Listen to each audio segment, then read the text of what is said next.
بسم الله الرحمن الرحيم. القارعة. ما القارعة؟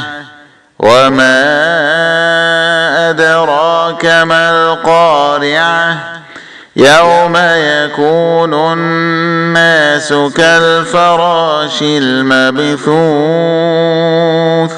وتكون الجبال كالعهن المنفوش فأما من ثقلت موازينه فهو في عيشة راضية وأما من خفت موازينه فأمه هاوية وما أدراك ما هي نار حامية